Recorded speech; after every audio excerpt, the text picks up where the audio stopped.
Hello Camp Claire, this is Alex. I miss all you a lot. I hope you're all being safe and having as much fun as you can right now. I'm very sad we're not having camp. I'm also very sad that we're not having Froccer. But even though we're not having Froccer this year, you can still prepare for Froccer for next year.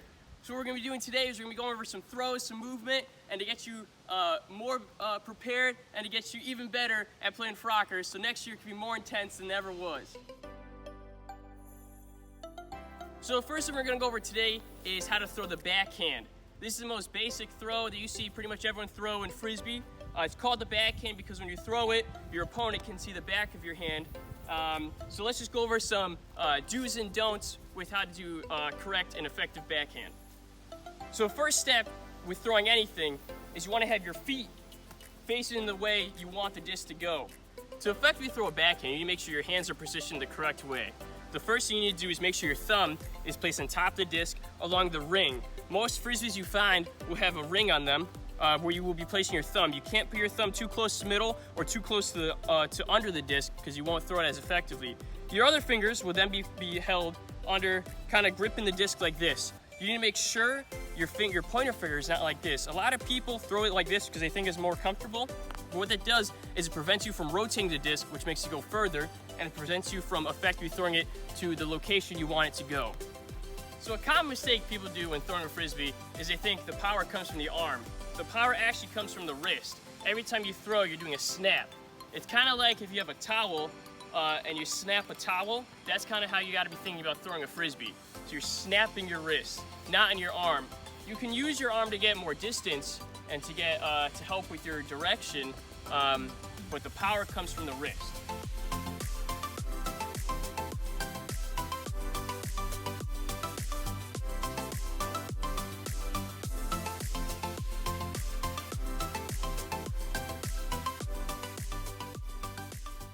The next throw we're going to do is my personal favorite. This is called the flick. It's called that because you're just flicking your wrist. So the purpose of throwing a flick is to get it around the opponent or to throw it in situations where you may not be able to throw the backhand. So if you're up against the sidelines and you can't throw the backhand up against the sideline, you could go around and throw a flick up the field. Let's go over the do's and don'ts of throwing a flick effectively. Now, how you want to position your hand is kind of like you're making an arrow with your fingers. You want your two fingers, so your middle finger, your pointer finger, to be placed on the disc like that, with your middle finger against the disc and your pointer finger on the other side of your middle finger. Your thumb will then go again on top of the ring. Like all throws, your thumb should always be on the ring.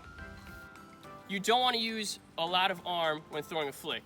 It pretty much just comes down to the wrist, so you're just flicking it. The most effective way I think to learn is with a rope.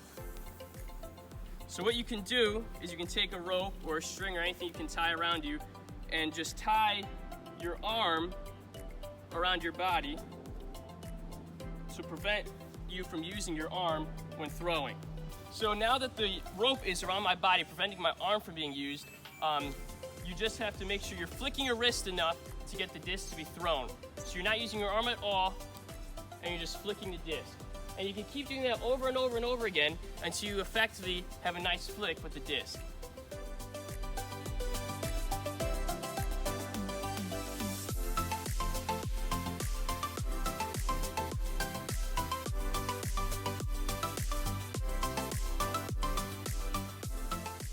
So what I've done here is I've set up 3 cones that you can use. You can pretend there are players you're trying to throw it to, or you can pretend it's a goal.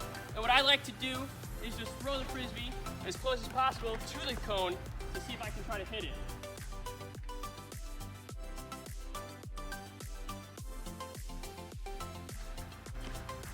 I hit it! We're going to be going over a basic catch today, which I like to call the alligator. So what you're doing is you're just munching down on the Frisbee like an alligator, and you're eating it and pulling it close to your body. This is what an alligator looks like in action. Thanks for tuning in, everyone. This was Froccer Prep with Alex. Lexi, go far!